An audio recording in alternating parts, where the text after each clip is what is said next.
Mm.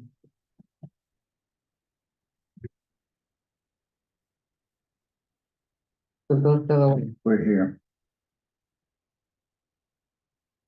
Boss is set, we're here. We're here, Oh, no, we got time.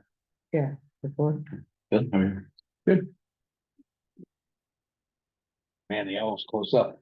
Yeah. Are you the communication expert tonight, Zoe? I am performing a couple of different roles.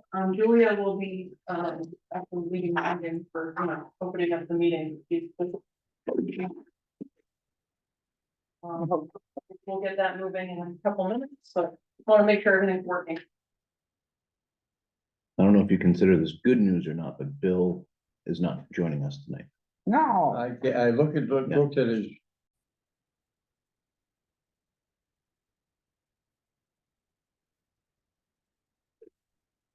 I will open up this meeting of the Maynard Planning Board. Today's date is March 12th, 2024, and the time is 7:02 p.m. All members are present here in Town Hall. This meeting is being held in hybrid format, which means that members of the public and applicants can either participate here in Town Hall or virtually through the Zoom link. Please note that this meeting is being recorded. We will skip item 1 and move to item 2, and we will reopen, or Jim, is it continue the hearing? We will continue the hearing. Yeah, because you reopen and continue. Okay. Like that. Hmm? Since Jeff is in there. And that's our permanent member. Jeff is our alternate. Yeah. Okay. Okay, so we will reopen and continue the public hearing for the Maynard High School bleachers. This is on behalf of the town of Maynard, and the applicant, on behalf of the applicant, Huntress Associates will be representing the town on this one. Good evening, gentlemen on the Zoom. Would you mind just identifying yourself for the record? And then I'm going to turn it over to Julia just for a little primer. Of course, thank you. My name is Chris Huntress with Huntress Sports. We're landscape architects and planners out of Andover, and we're representing the town of Maynard and Maynard Public Schools for this project. With me is Matt Sturz, and I will allow him to introduce himself. Good evening, everyone. Matt Sturz, project manager with Colliers. We're the owner's project manager representing the town of Maynard and Maynard Public Schools for the alumni field bleachers and facilities project. Thank you, gentlemen. Julia, would you mind giving us a primer on what has occurred since the last hearing and what the current status is? Yeah, so you guys spoke with the peer reviewers in the last meeting. Are you just, were they present? They were. Yeah. They were. So they asked for a few things, and I'm actually gonna let Chris, he's prepared a presentation tonight, which is online on the agenda. Which he can, it's up to you really, Chris. If you want him to go through those responses, he can, or he can just kind of talk about some of the changes, but however you would like. I think that second is fine for us. So yeah, we can turn it back over to you, Chris, if you want to cover the presentation. Sure. Would it be possible for somebody to give me share screen privileges? Yep, yeah, I just put it on. I like to wait till the last minute, just in case.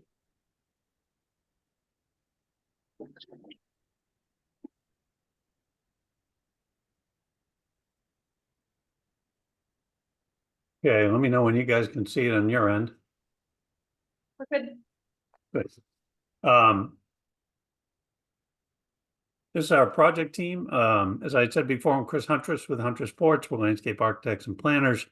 I won't read through the whole list, but at the bottom is Collier's project leaders, and Matthew Sturz is our owner's project manager, and he is with us tonight as well. What I'm going to do tonight is take you through. We are in receipt of the Gale Associates peer review dated February 28th, and we have gone through that and responded on March 4th with a complete submission that included a written letter and plan updates. And some of the comments or suggestions were required plan updates, and some did not. They were rather minor clarification. So what I've done is provided a presentation that I'll take you through quickly, which will identify any time that we had to edit plans, and then I've got the plans kind of right behind this that we'll go through as well. So just quickly an overview, and these are in the order that they were in the peer review, which is why they may not be in the order, by plan sheet, but Gail had requested that we add legends to sheets L1, L2, and L9 so that we would identify different materials and surfaces on site. We did that. They had also asked on sheet L5 that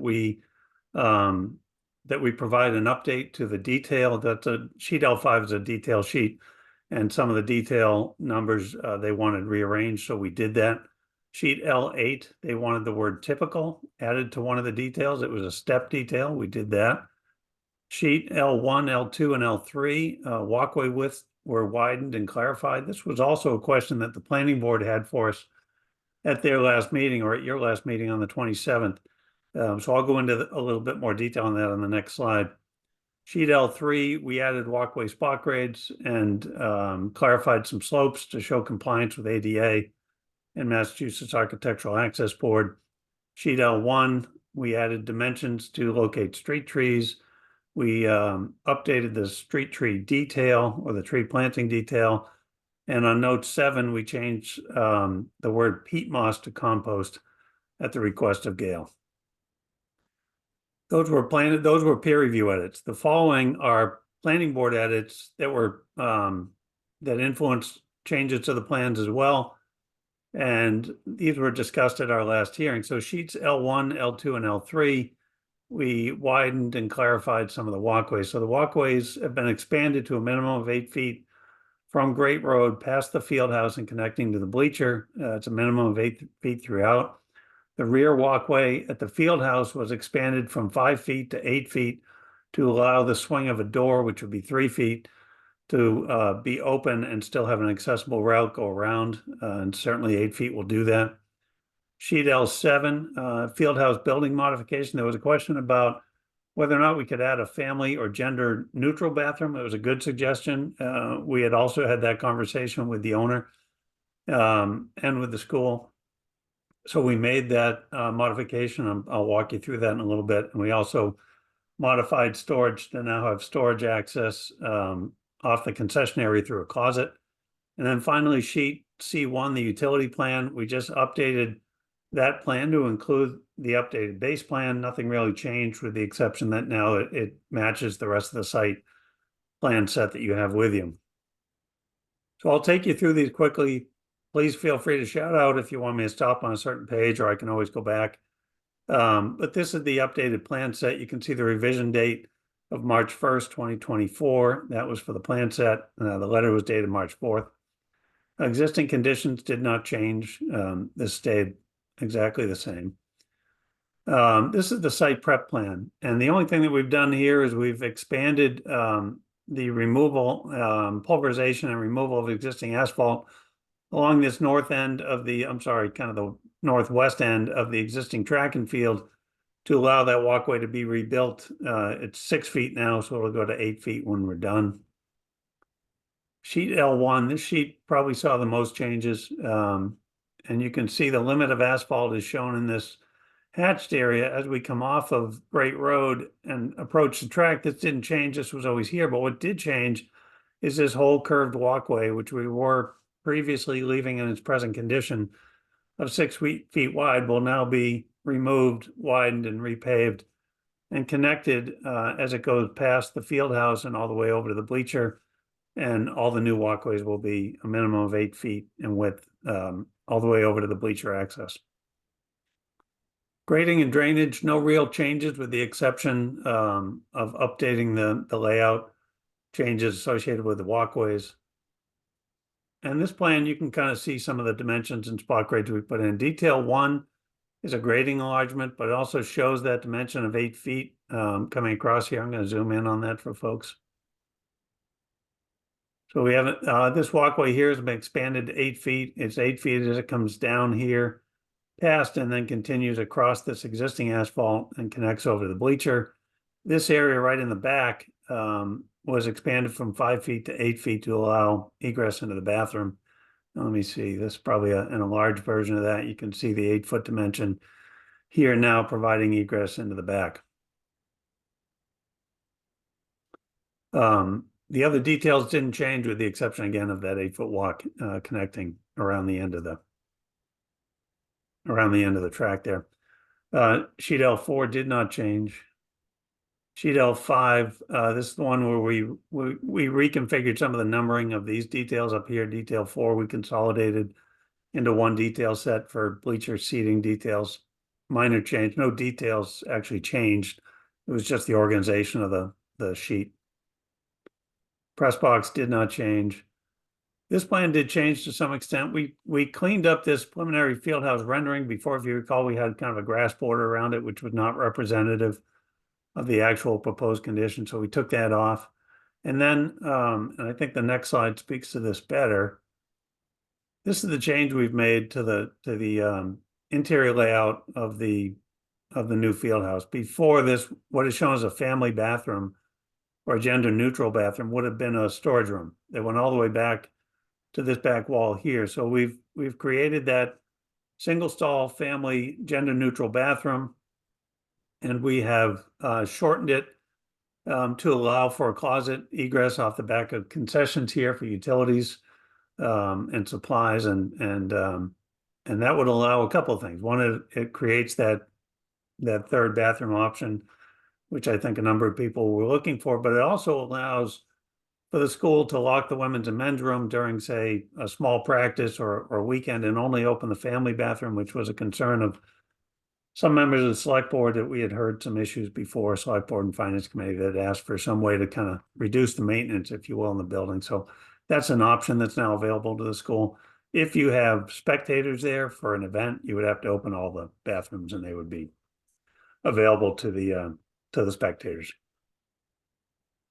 This is a rendering. I don't believe this changed. This didn't change substantially since your last meeting, with the exception that we took the grass away, but this is, reasonably what the building would look like.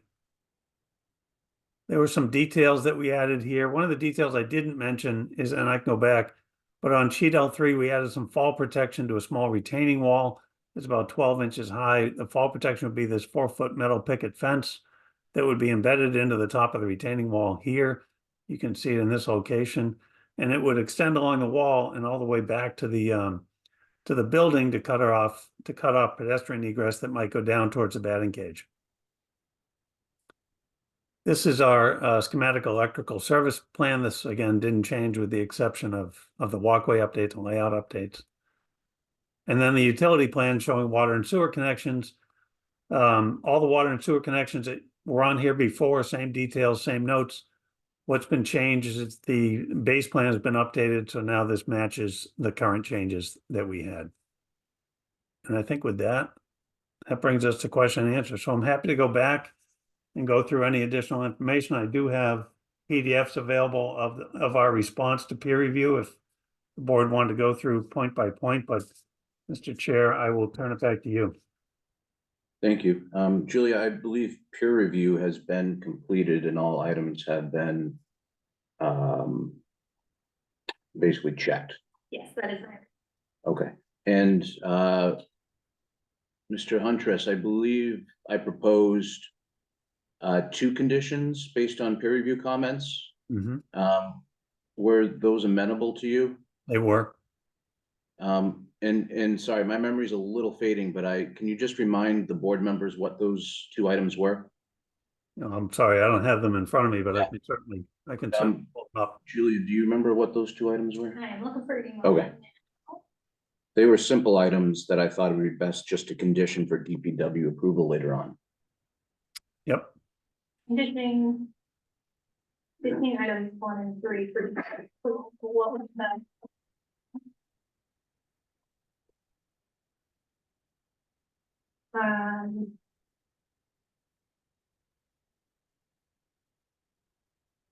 The seating and mulching details, is that what you're talking about? That's what it was, yes. So that would be. The seating and mulching details just need to be approved by DPW, which they already have, but we can still be sure that that's a condition. Yeah. And then number 3 was, the soil import to follow standards of 10 specifications for the soils to be approved by. It was it was so that, I propose we condition, approval of seed plantings.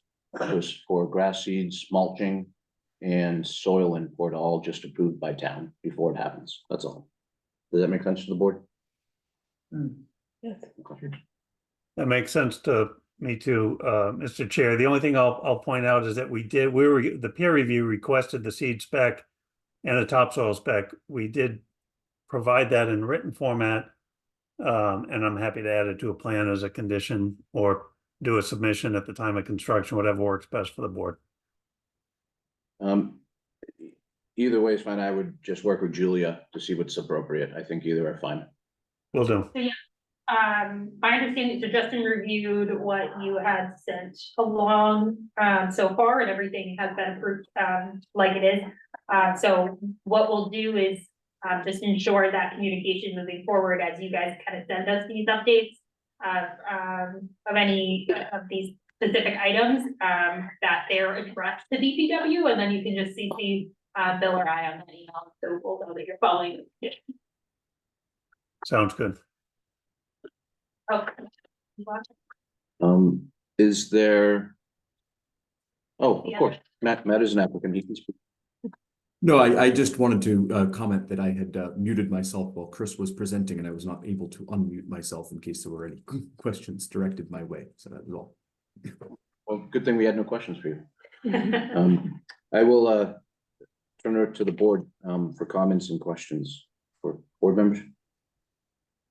My only question was regarding at the last meeting, and I saw some updates via email about the plan for the ADA accessibility into the Boys and Girls Club adjacent parking lot across the street. Can we look at that? There was a solution, I believe, that was come up with. It was. I'm going to stop share for a minute and open that up. Just bear with me.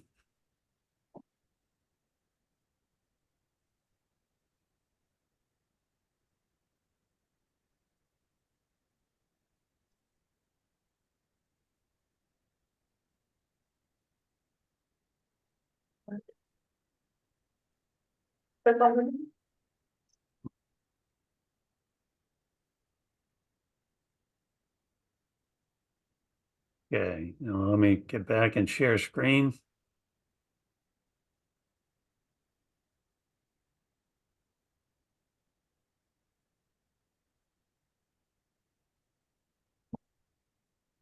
Let me know when everybody can see the letter we've got up here.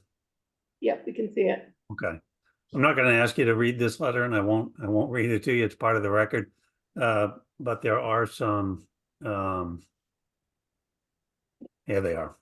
We went over and looked at the existing conditions of Great Road and the egress. So this is a photo looking east along Great Road, and you can see there are two rapid flashing beacons. Those have push buttons and solar lights, so they're active. There is a painted crosswalk. There are curb cuts on either side, and they have tactile warning strips. So the crossing itself is compliant. What I think was the question last time was that if you follow this route, if you follow my cursor and you're coming and you're leaving and you cross Great Road and you were then trying to get to, I'm going to go to the next image. If you then try and get to where the handicap spaces are, the route would actually put you into the entry drive of the parking lot, which was a concern of the board and a good catch, quite frankly. So we don't have survey in that area, so it's difficult for me right now to do construction documents, but we'd be happy to live with a condition that requires us to basically turn this or add to this accessible route by creating an extended concrete walkway, head into the parking area, and reconstruct this curb corner to put a curb cut here with a tactile warning strip. What becomes difficult is from this point forward, and your town engineer, I believe it's Wayne Amico, weighed in on this crosswalk painting. We were really suggesting that there be a crosswalk painting here in case this gate was open, that somebody would be aware if they were driving out or in that this was an accessible path. He didn't want this painting because it really doesn't bring you to where you needed to be for the handicap parking spaces. So he asked that we just create these improvements here at the corner and leave the painting off. So just, I'm gonna have one thing to that. So my understanding, like you said, we don't have a survey of this property, but my understanding of the property lines that currently exist, because of some of the upgrades that happened at the Boys and Girls Club, is that that the town does own that side, of the, We do, so the. town does. The property line between the town and the Boys Club runs right along this fence line. So the town does not own the property in here by the Boys Club, but they do own the parking area in this entry drive here. Thank you. So we're happy to live with this as a condition, that we do just this. I'm happy to put this document in record, and that we would be required to come back with construction documents and details of this prior to construction. So, you know, between now and then we would expand our survey and do our details. We'd work with your town engineers to make sure they were satisfied before submitting a final plan to planning staff for their records and for their approval. But I think this can be handled pretty easily with a condition. I would agree with the condition. My question would be, when is an appropriate time for that condition to be met? Would it be end of construction of the bleacher project, perhaps CO of the bleacher project? I would suggest that we have to submit construction documents prior to start of construction, and that would be built at the same time that the first element, which would likely be the bleacher, would be built. So that when we're doing all the other site work in the site, we would be doing this site work at the same time. That's the most cost-effective way to do it. And if we present you with that detail in the sketch for this crosswalk, we can make it part of the construction documents that go out to bid when we bid the project entirely, as opposed to having it as a change order or a separate project. I think that's all very good practical considerations. For simplicity to write a simple condition, I think it's helpful to have one sort of date in mind. So I think, because of your other key conditions that we would like about seed plantings and soil, needing to be approved by DPW, that we add this condition in there. DPW, and, so they would have to get all of these things approved no matter what prior to building permits, so we can just solidify that. Right. By saying, in each of these conditions. And then that way, like you said, the construction documents, all of those things can get done. Right, construction documents, but then construction itself, I would just say it has to be. So he wouldn't get his building permit until, like, it becomes a part of the project. I might So- suggest that we say it has to be completed prior to occupancy, because it's part of your accessible route. And your building inspector isn't gonna give us the occupancy until we can prove that we have an accessible route that complies with ADA. So I think if you tied it to a trigger we will need an occupancy permit for the bleacher itself. So I would suggest that we tie it to that. That's all, I would just suggest that's part of the condition, is we tie the final construction completion by occupancy CO.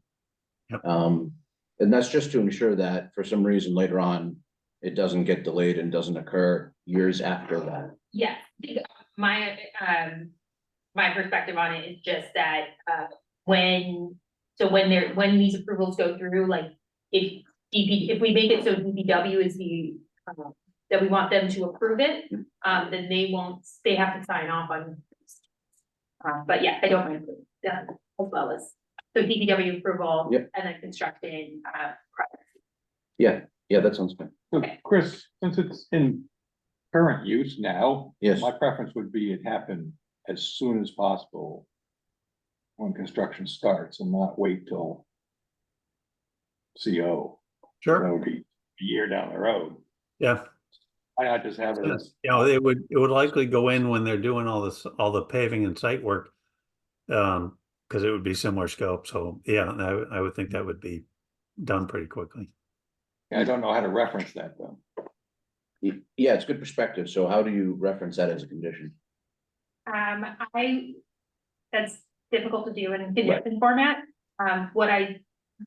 do think you could do is, write a letter to the DPW requesting that this things that get approved and gets pushed through. So the DPW is gonna be the ones who, are gonna be in charge of this permit, just because there is a curb cut. So that's, it's one of those jurisdictional issues. So, yeah, we can say as soon as possible. I think it's like the most, the most we could do in a planning board, but I would also recommend we can write a letter from the planning board, expressing our concern for this to be done as soon as possible. And maybe just make it clear that the intention of this condition is to ensure that the, this particular item is constructed early on in the project. Yeah. And maybe leave it at that. I think if the planning board were to choose to put that language right in the condition, I think we would clearly understand the intent. So I think there's a good way to do that. Right, and you know, this is a town project, so I have a different perspective than if this was a private development, so I'm very fine with make that you guys understand the intention. I think that carries the weight. Yep. We do.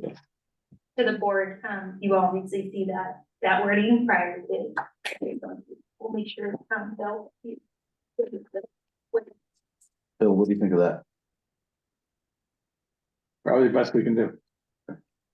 Other comments from the board?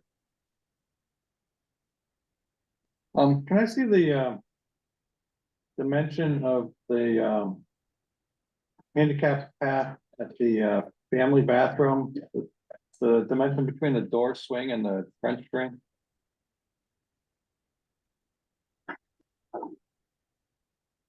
I want to make sure your screen just changed along with mine. Yep. Are we now Yes. all looking at sheet L3? Yes, Okay.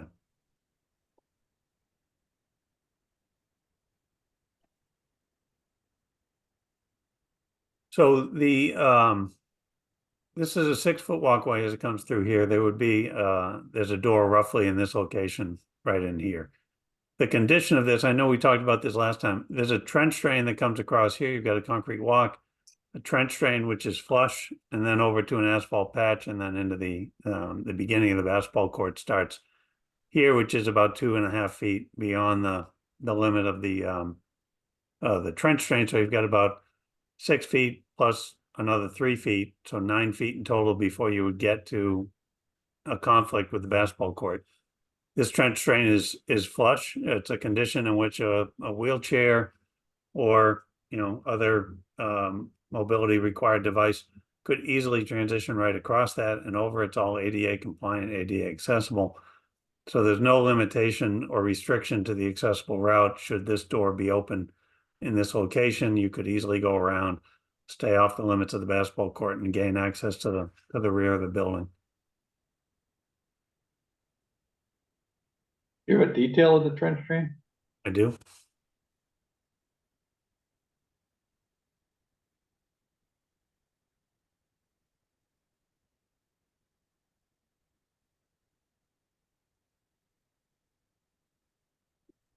And then just Sorry.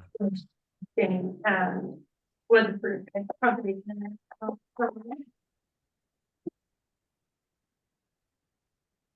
Why am I not seeing it? Oh, here it is. It's detail 1, I think, on that sheet, Chris. Yep.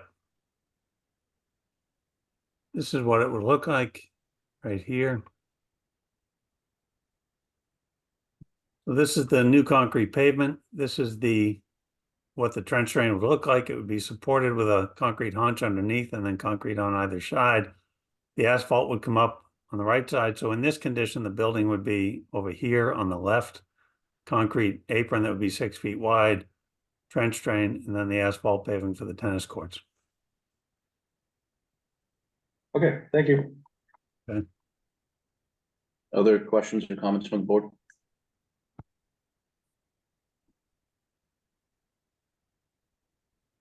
Okay. My last question, and I think this was item 2 of the peer review items that remained was just simply about trees. Is there any appropriate locations for additional shade trees on this property? Knowing that our regs have language that say should and not require it, but I still feel obligated to ask the question if there's any opportunity to add shade trees here. So there are, albeit limited, but there are some opportunities. Let me show you first where we can't do it, unfortunately, is as we come in and we look at this walkway extension through here, you've actually got quite a few utilities, particularly overhead, that run in through this location. And then electric will also come underground through here. And you've got the basketball courts that are tight. So really, there's not much of an opportunity along the western side of this walkway. The eastern side of that walkway would be the track, so that's not an option either. The only real location would be over here on the back of softball and baseball. We do have some drainage and some utilities in that area. Mr. Chair, if it pleases the board, what I might suggest is that, we've carried presently 4 shade trees or street trees. We've specified the Princeton elm, which is a Dutch elm disease resistant variety of it. And we've carried 4. If the board was open to it, we could expand that to, say, 8 trees to be located in the field as directed by the landscape architect. Once we get the utilities in and we work around what's in the ground, we could find, I think, appropriate locations within the body of the site to locate another 4 trees, if that was, something the board was willing to consider. I would only ask if it would end up being appropriate for the existing and proposed site conditions. I obviously don't want to force trees into an area that's inappropriate for the specific use, or for utilities or other reasons. So, yeah, I think we could add up to 8 trees as part of the approved plans. That way, if you add trees, you don't need to come back to the planning board. I agree. And I would word it again as up to 8 trees, minimum 4, up to 8. And that way, if there's an opportunity, great. But again, please don't force trees on my behalf. No, we certainly won't. We'll have to be careful around the utilities and, other egress points and whatnot. But, I think there's some opportunity, and I'm quite certain 4 more trees could be accommodated on site. Where they would go exactly is something I'd rather locate in the field as we're working with the contractors on site. So we're gonna move on from this point because my board is making fun of me for using the term forcing trees, so. I don't see any, I think that's probably the best approach. Locations to be approved by DPW. Or the tree warden, which is part of DPW. Also. Any other comments from the board? All right, I'll open this up for public comments. Seeing no public comments in the room, I will turn to potential online comments. If you're online and would like to provide a public comment on this, please use the raise hand feature as part of the Zoom features, which would be under the reactions at the bottom of your screen, or simply activate your video and raise your hand, and we will call on you. Chris, can you just stop sharing your screen? Of course. Thank you. Seeing no public comments online? Okay. Any further information to provide, Chris? No, Or- I think that should do it. Okay, then if it's okay with the board, I'll make a motion to close the hearing.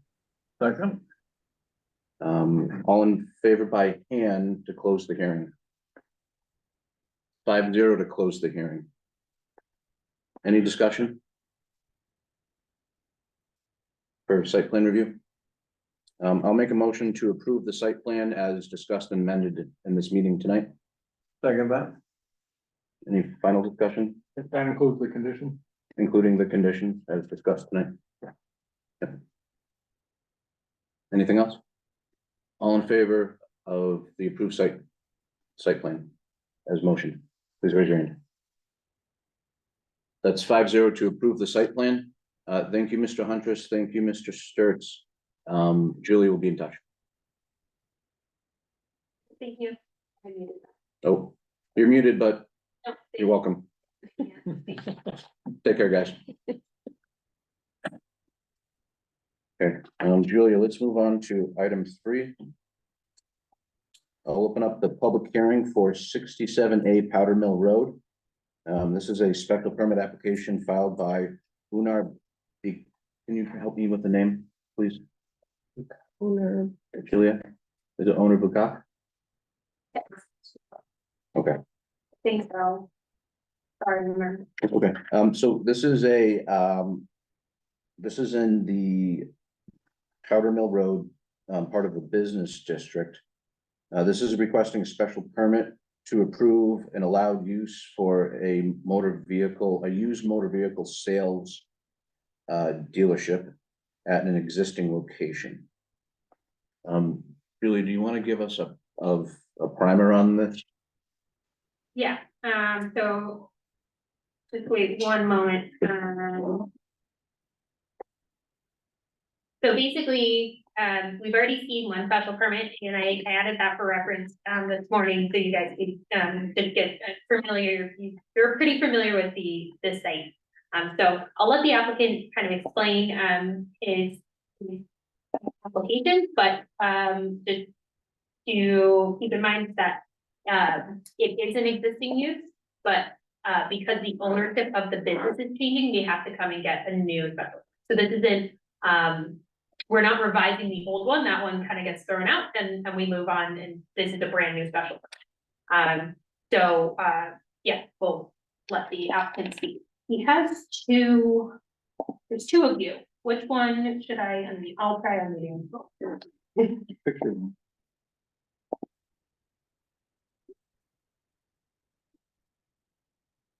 Hello? We can't hear you on this one. I'll try unmuting the other. Can you guys? Hello? Need one of them. Try again. Let's try that again. I'm gonna mute one of you. Seems like the one that don't have anything. Can you hear me now? Yep, so you're just gonna have to turn down your volume on one of your devices if you're using multiple devices, or else there's an echo. How is it now? Great. Perfect. Oh, you muted yourself. We can't hear you. You have to unmute. There Can you you go. guys see me now? Can you guys hear me now? Yes. Great. I apologize.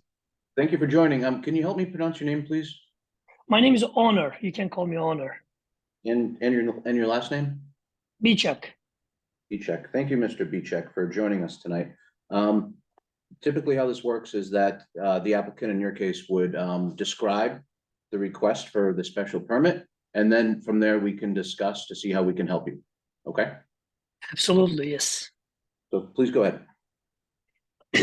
So this car dealership, that was operating over 6 years, and then we just changing the ownership. So previous owner, that was friend of mine. So the business structure and everything is gonna be the same. Nothing is changing structural wise, or like even the minor wise, everything's gonna be the same. As I said, we just changing the ownership, but the way the business just keep it's gonna be the same way that the way it was. So it's gonna be the same. So I believe the only issue was on the back lot, the one the back of the building, because that was very close to the river. And I was stated that there was a grass area in there, which is not. It's a paved area and it's actually not that close to the riverside. So I think that was the only issue when I talked to the boarding members. But if you guys have any question or any concerns, I would like to hear them. Just to confirm, you haven't spoken with any of the board members yet. You did speak with staff on this app. This is the first time in front of the board. Mr. Bichek, how many parking spots will be included in the site plan? On the site plan, it's gonna be 40. 28 for the front, 28 for the front, 5 on the side, 33, and 7 on the back, 7 to 10 on the back side, and then it's very comfortably. The 7 cars on the back side is comfortably fit, so it's not even disturbing the area. For this, we're gonna need to know if it's gonna be 7 or 10 in the back. Do you have a sense of it's 7 or 10? 7. I'll keep it 7. Okay, 7 in the back. In the back parking lot, well, let's start with the front. In the front parking lot, what's the condition of the pavement? Is the pavement in good condition? Yes, And on the side, is the pavement in good condition? yes, it is. And on the back, is the pavement in good condition where the cars would be parked? Yes, Okay, because the condition that we would like to see is that cars are parked only on good pavement and not on bad pavement. no, absolutely, that's understandable. But the pavement is in good condition, especially the front side of the building. And side of the building is like brand new, and also it's gonna be remodeled probably in a few months, but it's like still it's like a new condition. On the back side, as I said, it's paved area, but once it comes closer to the river area, is actually it's like I believe some grass is like on cover the paved area. But as I said, it'll be only 7 cars on the back side, and it's gonna be close to the building side, so it won't be on the river side. Earlier, a few days ago, I walked past the property and I could see the front condition and it looked fine.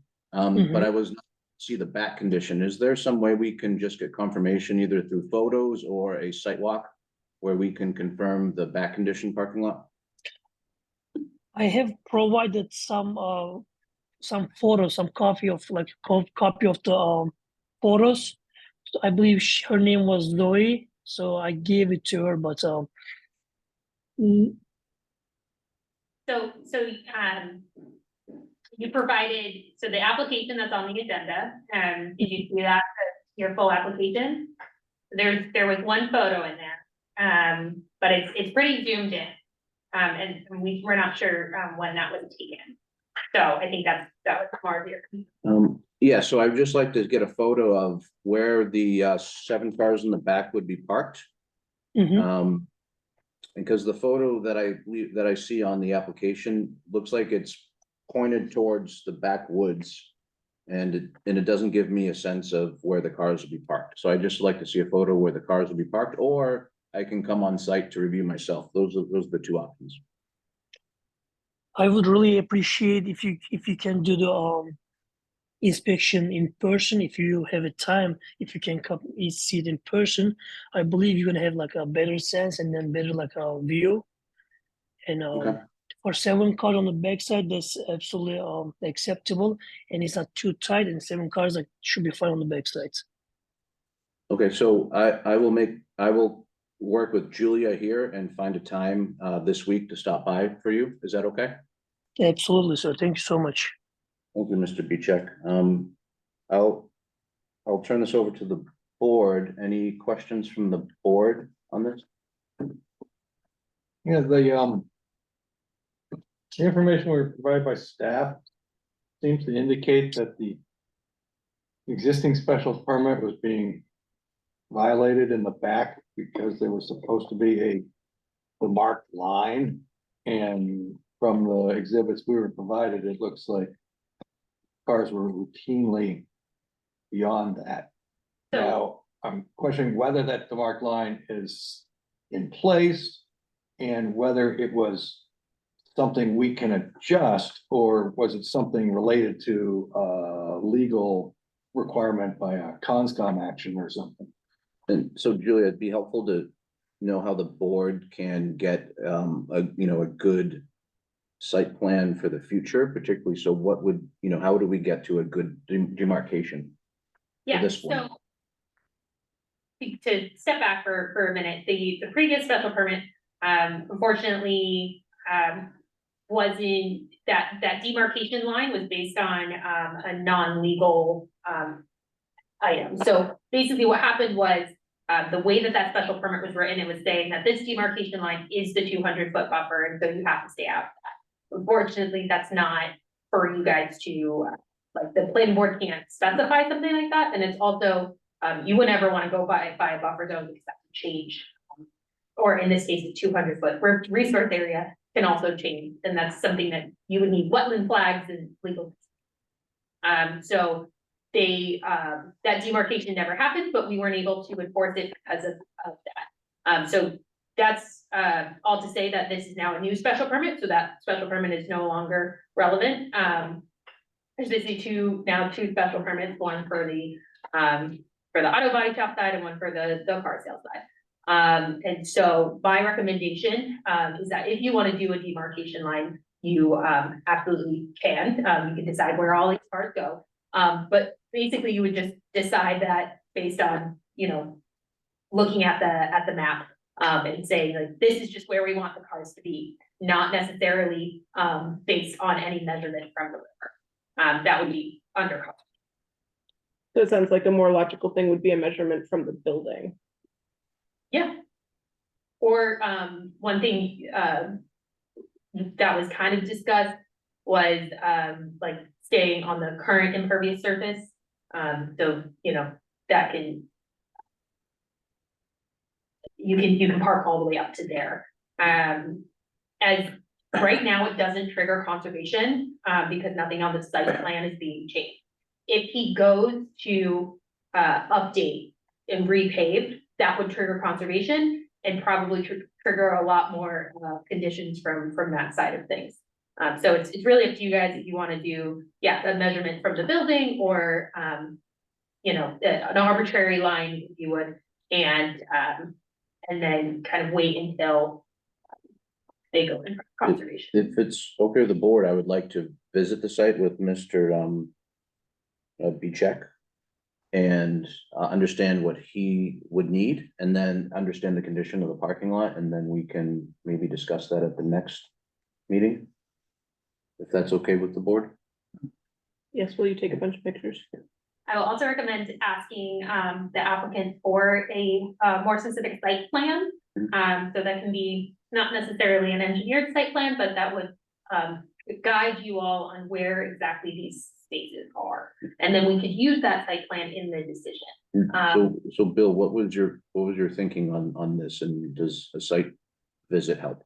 Oh, yeah, one thing I would do when you visit Mhm. is on the adjacent property, we have a condition of a 75-foot back from their building. So if that line was just extended across this parcel, that would be interesting to know where that line is. That's a good idea, if it makes sense, of course. Yeah, because it would be nice to mark both, because the other one is also in violation of the conditions currently, which you could probably see when you go on that site visit. Speaking about the auto body shop. Yes. Okay, so yes, it's all the same, different. Yeah. And But different special permits. yes, Yeah. and just so you know, that applicant, or that We- property.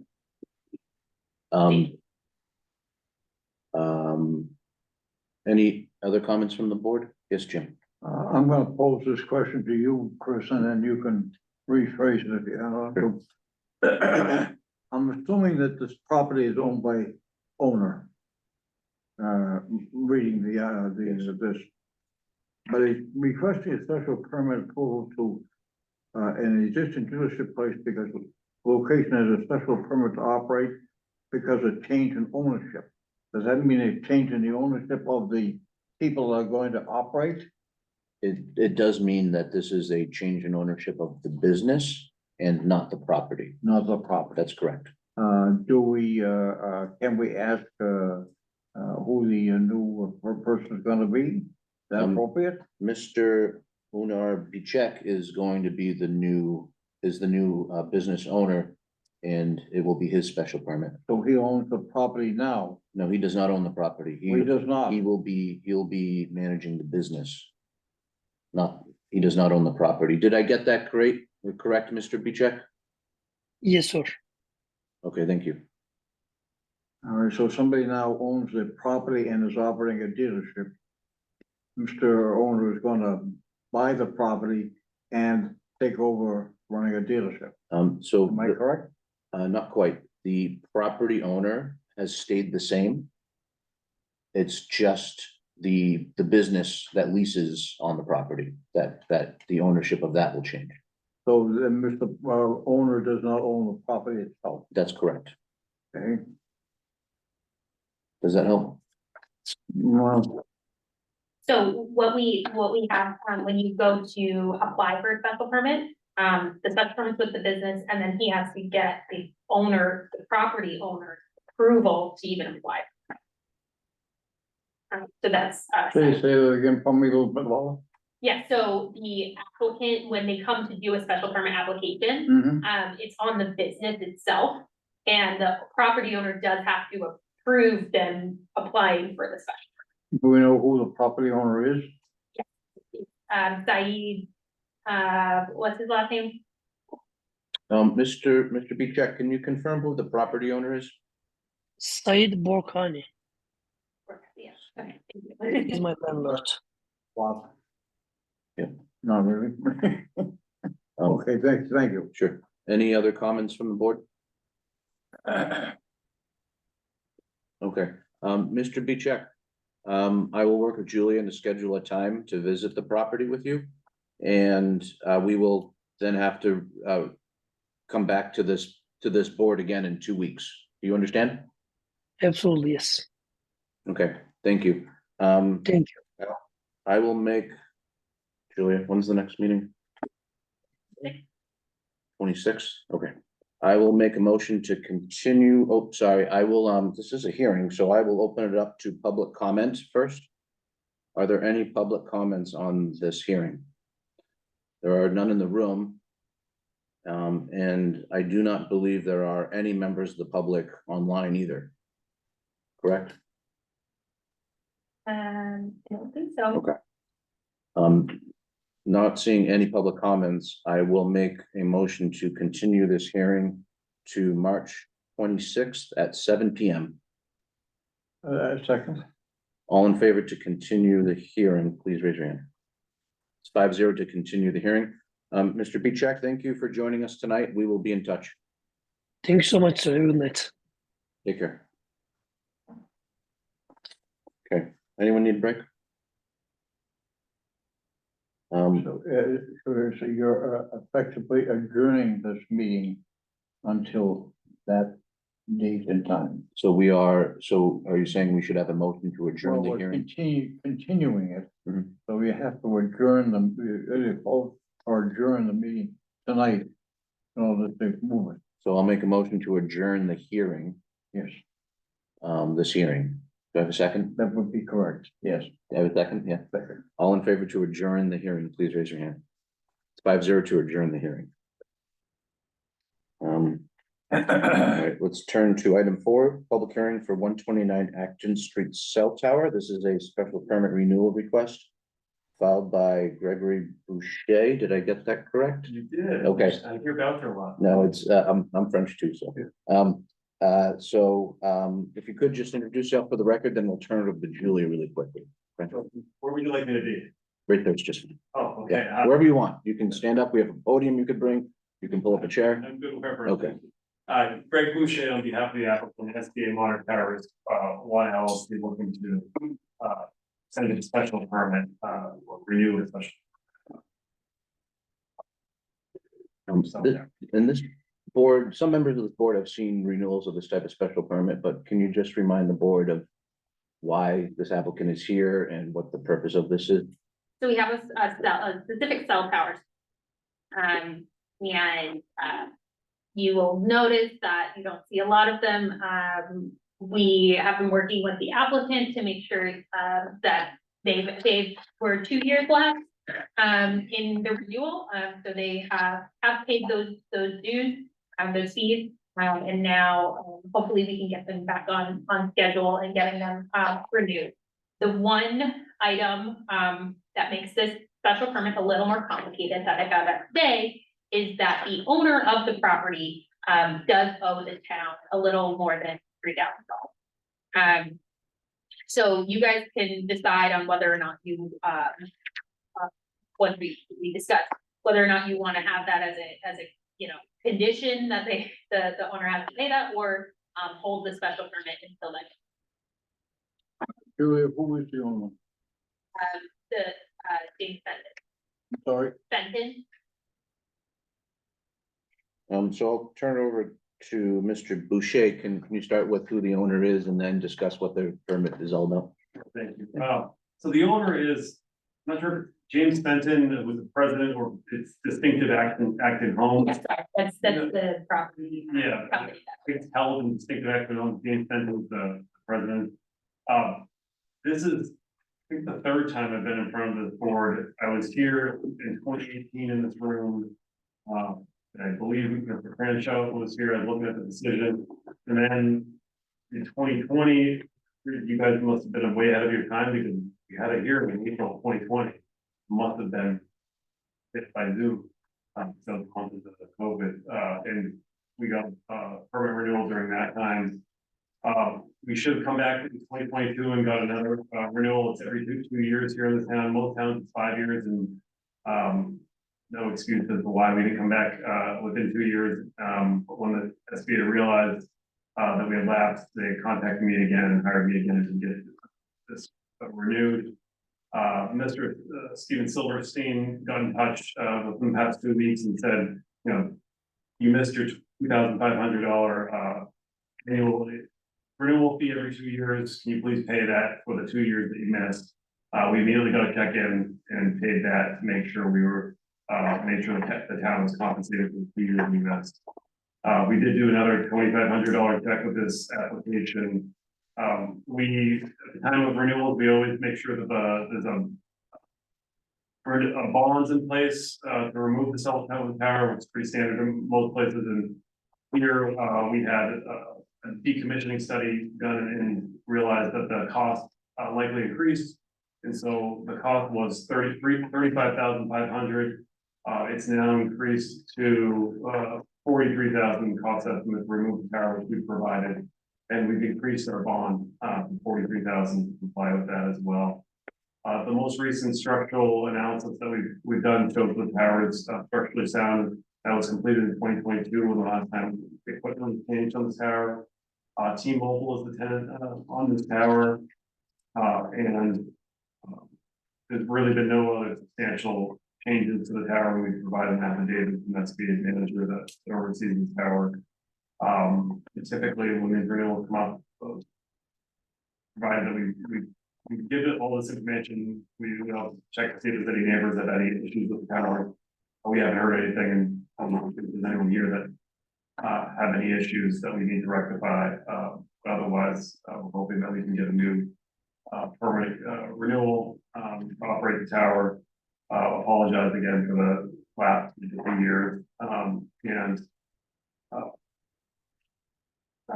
I'm going to have to work with Mr. Benton's office about this new issue about the taxes, which I understand my preference is to have it as a condition so that it isn't making my services to get out of the hearing, but obviously it's not the mercy of the board. Thank you. Any questions from the board? I'd like to make a comment, I think. I think your presentation, sir, was right on. I hear of your original one. Our problem is that the property that you're leasing is tax delinquent. That makes a problem. We could certainly give you a conditional approval. But the problem is that it doesn't instigate the owner to pay the taxes any faster. You're the only one who has the guy that's gonna be hurt by it. I would make a suggestion to the board that we continue the hearing until our next meeting and have Julia contact Mr. Fenton and tell him that we can't pose this thing here, his tenant, until he pays the bill. Because we gotta get the bill paid. So that would be my suggestion, and it's not anything to do with you. And I hate to have you have to come back in. You made a great presentation the first time and today, but we gotta get the tax paid on the property you're leasing. Understood, and maybe I could attend by Zoom in the future just to take the travel. I'm sorry. I said it understood, and maybe I can attend by Zoom in the future to cut down. I would have no problem doing that. Other thoughts from the board on that particular item? Given the history with the landowner, I don't have a lot of confidence that the issue will be rectified immediately. And I would see no reason why we would want to delay the operation of the tower or cease the operation of the tower. And frankly, I think one possible outcome would be, it's a deficient property, so we're getting interest on that payment regardless. And if they default, we just take the land and then we get the lease payments from the tower. So So just to be clear, it's very these. For 10 years.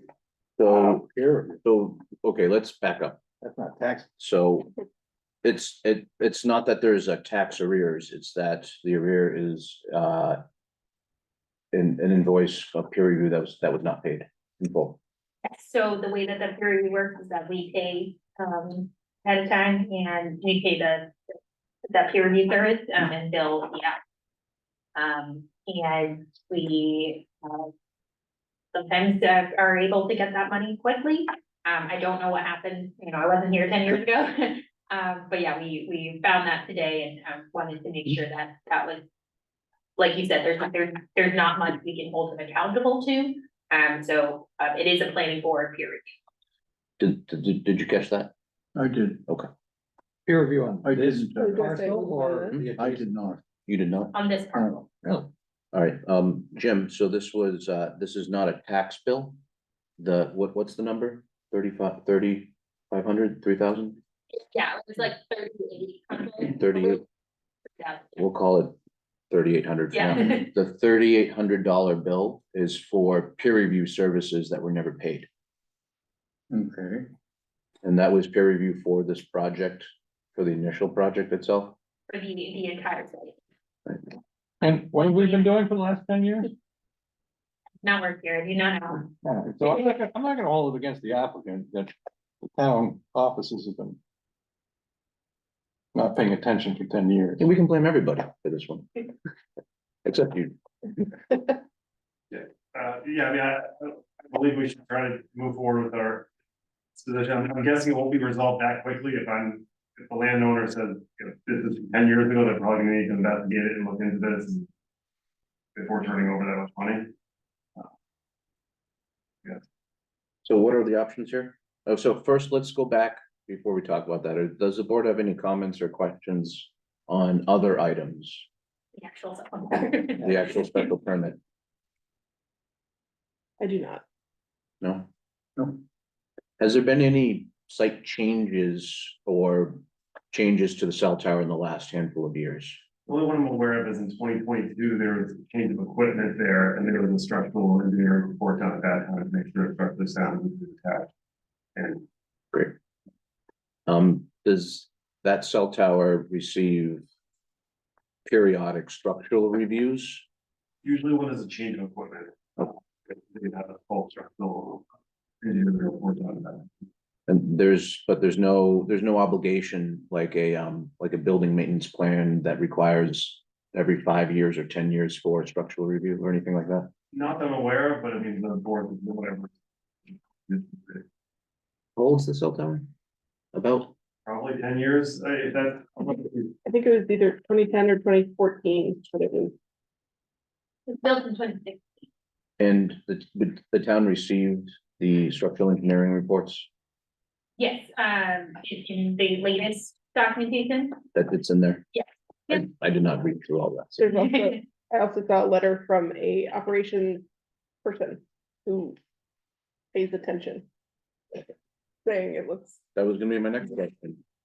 that was really clear, but My next I don't question, remember it. It's in here somewhere. my next question, do we need any periodic documentation that inspections, is there any inspection that we need to receive information on, Julia, periodically? Oh, here it is. No, we, that's why we do have, the 2-year versus the 5, because we usually don't have that condition, because we have you come in every 2 years to get through. The other big thing is that, luckily we're a small town and, the police and fire are pretty aware of where all of these are. let us know if there's anything wrong. But we are as staff trying to chase down. These cell phone towers, and luckily they were fixed. Thank you. Any planned maintenance that you're aware of coming up? Not that I'm aware of, but usually with the building. We'll think about it. Okay, those were my questions. So what are our options for tonight? We could condition the special. Oh, Bill and Jim have good experience with this. Can you help me with a couple options here? I don't know, I mean, the special permit's kind of lapsed, right? Don't you think? Yeah, they're 2 years behind. If we wait to give them their special permit, what's the difference? Yeah, nothing's gonna change Right. between now and, you know, I would say, that if you would like to give the special permit, you know, do the condition. Because this was found today, I just wanted to make sure that you guys were aware. Mhm. And so, you know, we can definitely, wait on this and speak with Bill Nunzer on how to move forward. But it does seem like this, from my investigation today, that there was a lot going on the property, for many years prior to me working here. So trying to kind of figure out exactly who owes the money, where it came from, what aspect of the project, because they were in front of you, looks like quite some time, or quite a few times. Yeah, so, but if we continue this hearing. What incentive does, and generally speaking. What incentive would there be for the applicant to get compliant? Not the applicant. No, Yeah. owner, yes, sorry, owner. Look, the only leverage we have here, they get paid by the Owner. people who own the property, is for this very nice gentleman over here to call tomorrow morning and say, hey, we're not getting our permit, so we're gonna have to do something, because unless you guys pay, I don't get my permit. Once he's done that, maybe the leverage is, I'm not shooting you in the foot, but, the only thing we got is him saying, hey, we're gonna have to leave and you're not gonna have any revenue unless you do your thing. Sorry, but that's the way the wall won't. Do you know if in the past, you had any sort of peer review on the cell phone tower aspect? Not that I'm aware, like, that I was involved in 2018, the 2020 application, and this is where it came up before, so. I'm guessing it's gonna be a big surprise to the owner, and I'm sure he's gonna wanna see full documentation that he never paid, and he got the invoice and everything for. Paying that kind of money. Yeah, so I see a couple of the invoices, but I am having a hard time figuring out what they were for. This also sounds like.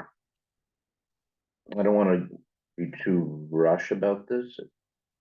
I would like full confirmation from the town that we're fully correct, that payment was not made. Yes, and I also don't wanna withhold a permit.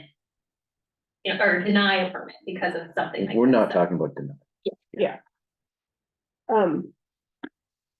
Additionally, I mean, the whole site was under construction. So could the review have been unrelated to the cell phone tower and be related to the bank of condos that are there? Yes, so it looks like, a lot. You Yeah. guys on the board can tell me more about what happened between 2016 and 2020, but it looks like you guys, they were in front of you a lot. And so that's the question, it's kind of like. I wasn't there either. I'm inclined to continue this 2 weeks, just so that the town staff can fully have a handle on. And full confirmation of this item. And then maybe we just continue every 2 weeks until the math adds up that Mr. Boucher or Saul Ewing's legal fees will become more in totality than the invoice from the special permit. Well, again, that's to the, This is more of a question for you guys as people with knowledge. You know why there would be site inspection and project coordination in 2019? I'm sorry, say that again, Pauline. You know why there would be, peer review site inspection and project coordination in 2019? On this piece of property? Yeah. They were building on the property next door to them. Bunch of condominiums. And I think there was something about a sewer connection being, running by that property to feed the new property. With either sewer or water, I can't tell which. I don't remember which, but that was the only thing that I think was outstanding. And I don't know why that tied to his property here, but it might have. Are part of the fees due from 2019? Yeah, it looks like the majority, there was some sort of peer review, refund, and then they spent another $3,000 in 2019. I believe in 2019, that might be the one where there was some neighborhood response. And they were requesting some action. So maybe it was investigation. I think that was the hearing where the neighbors had some objections to talk.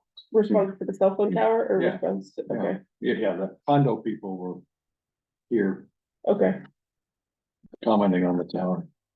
I They remember- didn't want it to be so shiny or big. They I wanted. heard something in 28. I remember in 2018 when I was here. And Fred, you were here. That they asked for maybe just some more like bushes around the tower or some more things to try to make it blend in more, but Right. they bought condos that were right next to it. Yeah. And I remember they were taking out all the board members were saying, you bought this knowing the tower was there, like, I don't know how much more they can do. But that was in 2018. Okay, so yeah, I was wondering, I was guessing that, so 19, that wasn't even planned. Well, so this is why I'm thinking my inclination is to continue 2 weeks so that the board has, without making a rash decision, the board understands what's occurring. We get complete confirmation that this particular invoice was not paid. I'd like just to ensure that before we start actually talking about a condition on a special permit or whatever else we do. So my inclination would be to continue and just pause for 2 weeks.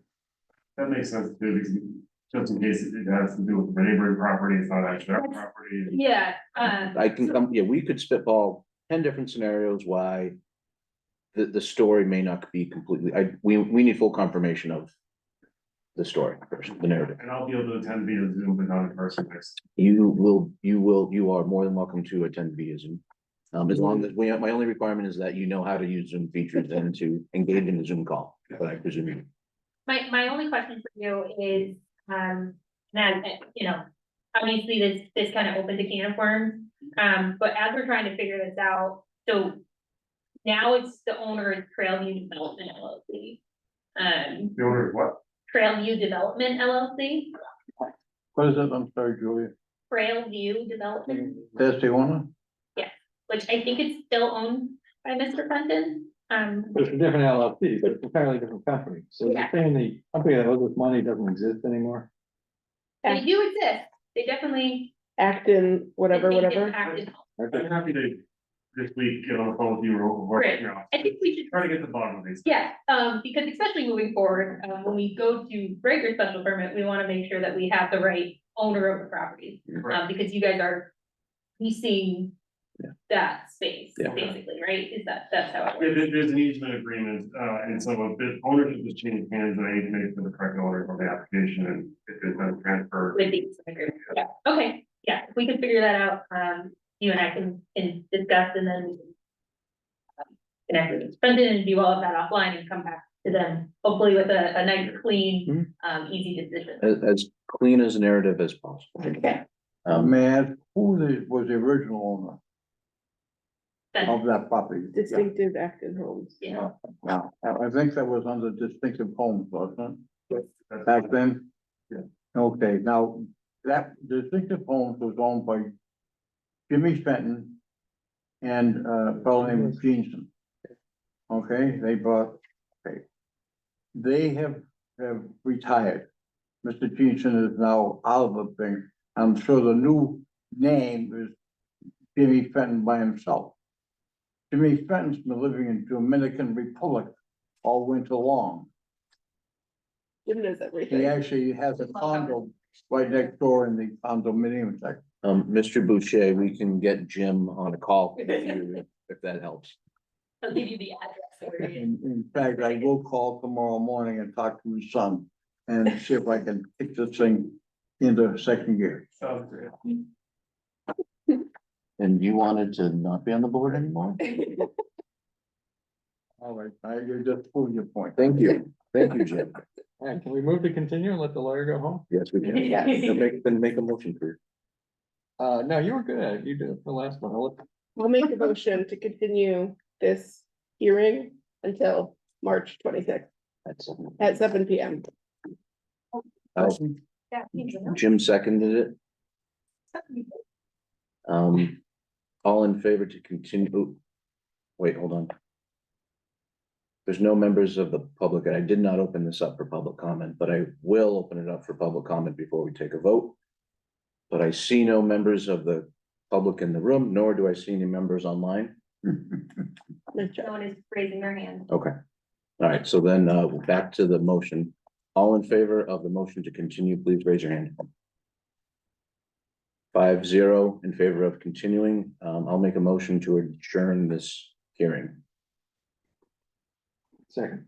All in favor to adjourn the hearing, please raise your hand. It's 5-0 to adjourn the hearing. Thank you, Mr. Boucher. Thank you very much. Thank you, everyone.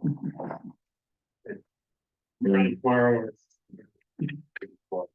Great, yeah, I'll give you a call tomorrow. And we'll try to figure out how.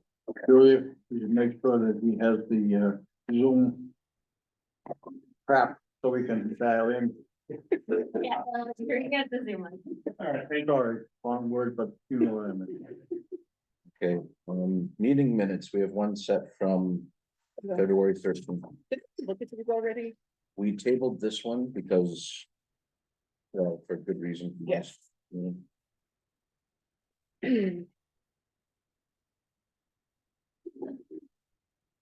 I like these ones because I condemn capitalism again, so let's keep it. Nice. All I got is, It's a whole new world over here. all I got is the spelling of the traffic engineer's name in the first page. It's correct everywhere else. Oh, it's great. Nice. Is it gold or a golden? Golden. Golden. Oh, I call it Jeff Dirk. Oh, Dirk. Or Dirk. Yeah. No.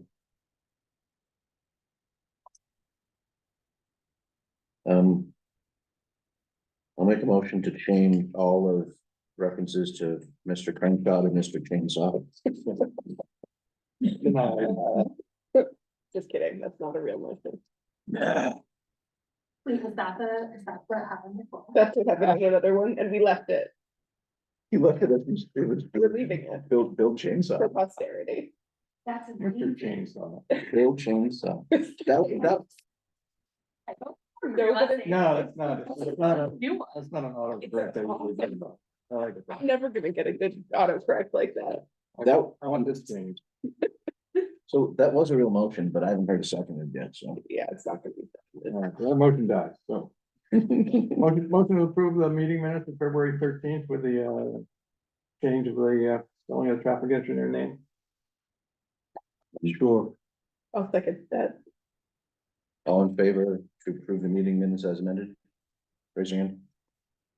5-0 to approve the meeting minutes from February 13th. So, can I just ask what was the same as Jeff Dirk? DIRK. DIRK. It's supposed to be. Yeah, it's just the first page. These were really well done meeting minutes, so whoever did them, very well done. You guys. Well, we don't know who it is now. I feel so bad for them suffering through I know. You guys use the same company that we use in competition? I have no idea. Well done to them. it. Right, put that in the next minutes. Yeah, we use the service.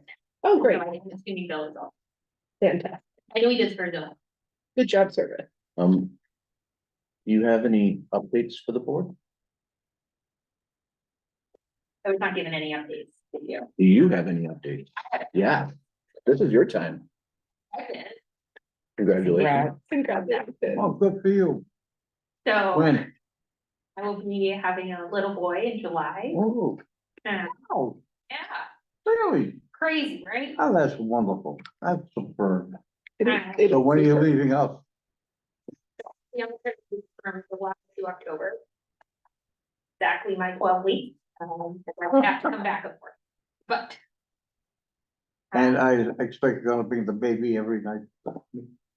What? Will you bring the baby every night? Oh, to of the course, meeting? yeah, in tow. Yes, so, so that's, yeah, that's my first. That's great news.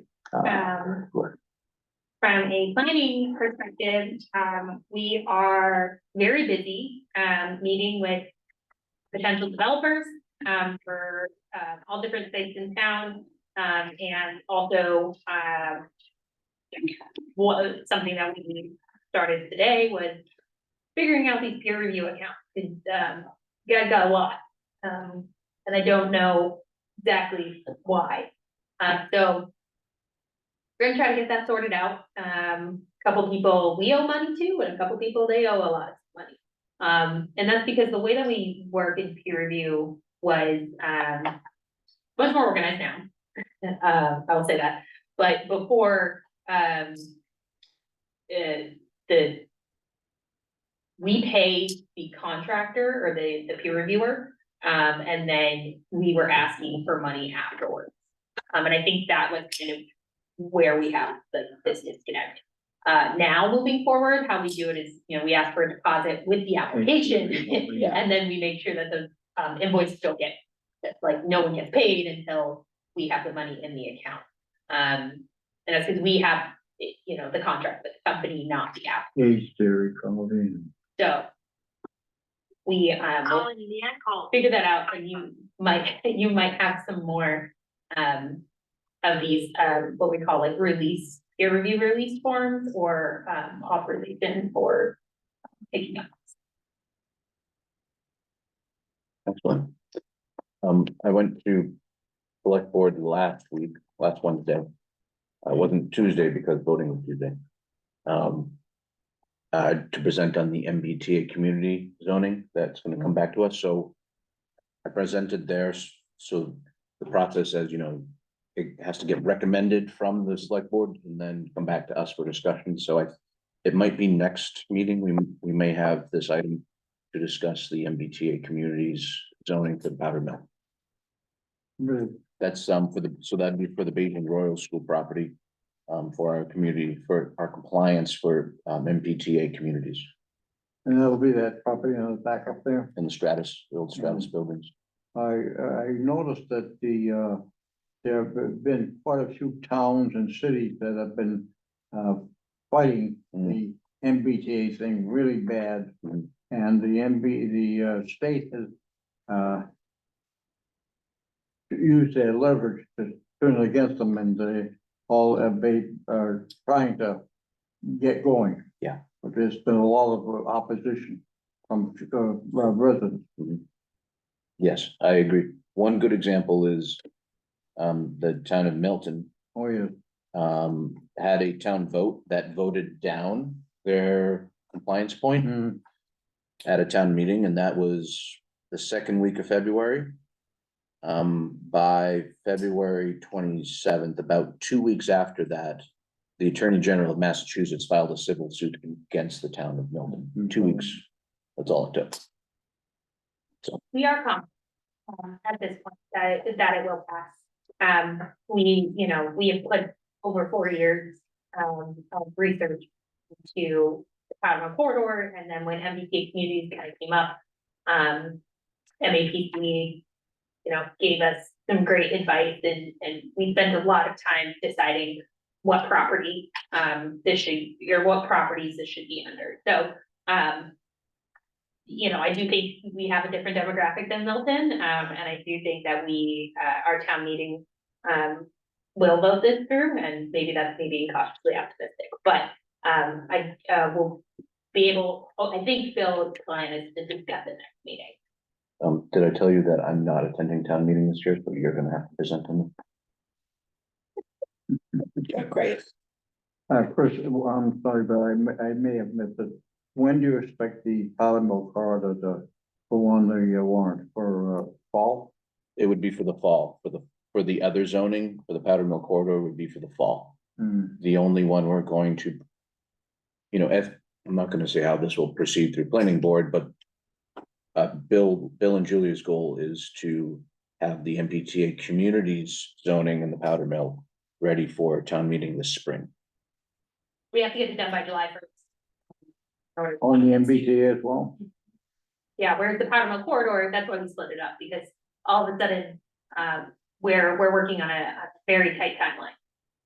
And if you're gonna put both of them on for the fall, do you think that, that the MBTA, thing might be, generate some, undue publicity to the Powder Mill car? I mean, I don't want to lose, I know, but I don't want to lose Powder Mill corridor because people are angry at us for the MBTA.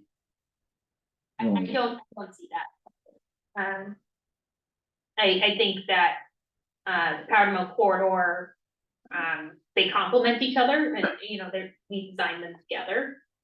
But we are proving them separately to ensure that, you know, if someone has an issue with, you know, zone A, it doesn't reflect badly on B. So we can get MBTA approved and kind of through, and then, you know, there's a lot, on the Powder Mill corridor that Bill and I are working on, and we just realized there were some areas that needed some more work.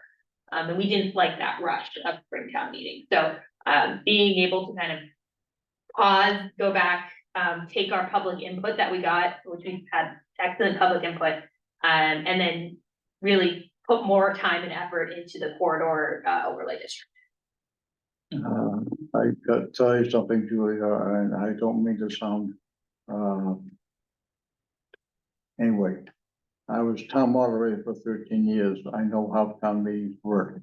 Sometimes two things get intertwined. And I would suggest that you, and Chris and Bill, work very hard with the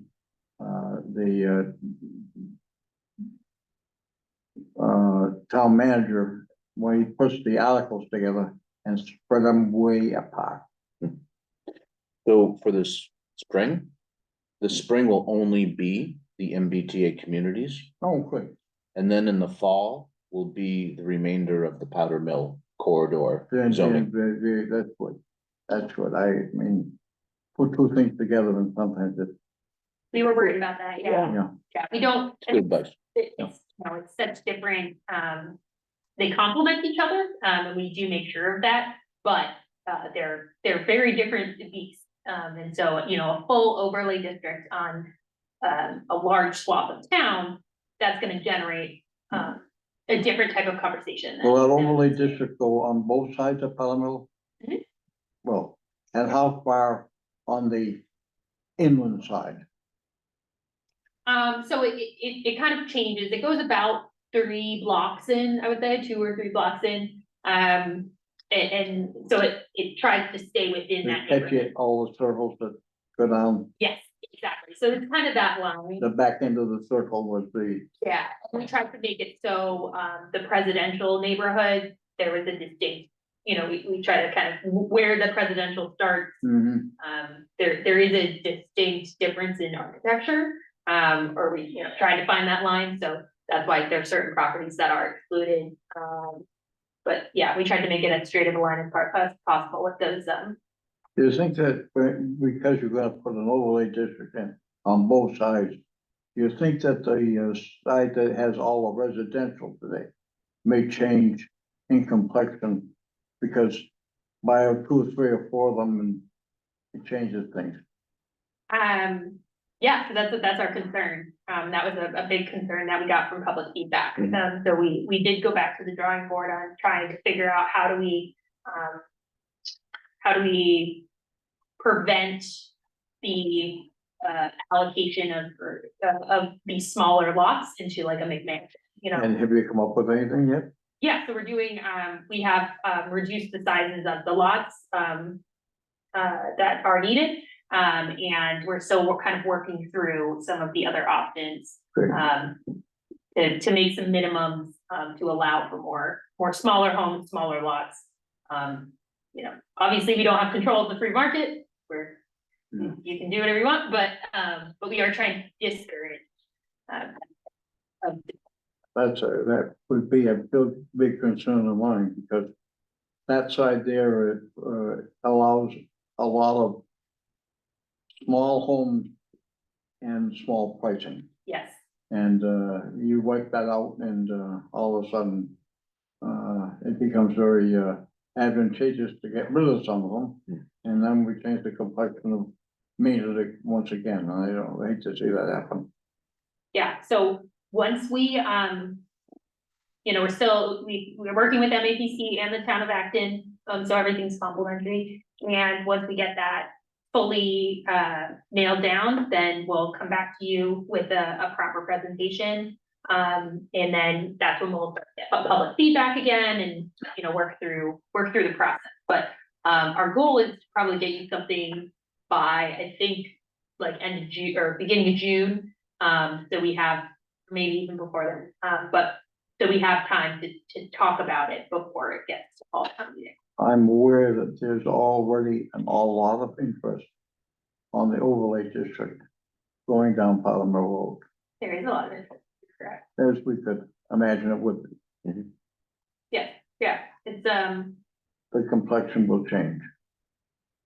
yeah, it's a very, one of our most complicated overlay districts that has been proposed yet. Yeah, so I'm envious of those who did the past ones, because seems like it was a lot easier than this one, but we are trying to get it right. And that just means that we have to take a little bit more time, which I feel like is Definitely. Other updates? pretty so. Okay. What else do we have on the 26th meeting? I asked the tree committee, asked if they can come by, they have proposals to, they have a proposal, I believe, to use what, the CDEF fund? Yes, And so they're asked if we could review and generally support. It's not required, but they've asked for our support, so I invited them to come and present. And there will be a continuance of the two hearings from tonight. I believe is the only agenda we have thus far. Great. Correct? And the, Hmm? and the zoning. Perhaps the MBTA community zoning. I'm not sure if that's on the agenda next. Oh, we gotta advertise it. Oh. Right, so, I'll leave that to Bill and Julia to figure out. we should double check, the application log. I suspect it will be. Because I know we're getting close to town meeting, the deadlines. So I think we need to get this in soon. Great, it's March. March. Question, Yes, sir. did you notice that the owner of the, dealership property is the same owner of the corner that we just did all work for on 265 Road? I do not. Spring Branch. I do not. Not that that makes any difference, I just, I comment on Thank you, Jim. Yeah, thank you. We have no other applications in the queue. All right, so potentially we add the MBTA community zoning. That's it. Any final thoughts before we? Thank you for the short meeting. Oh, yes, thank you. I'll make a motion. Oh, Jim, sorry. Can you make the motion, Jim? that. I would be happy with this. Mr. Chairman, I would make a motion that we close tonight's meeting. Thank you. I'll second it. Jim, all in favor by hand to close tonight's meeting? 5-0 to close the meeting. Thank you, everyone. Would you mind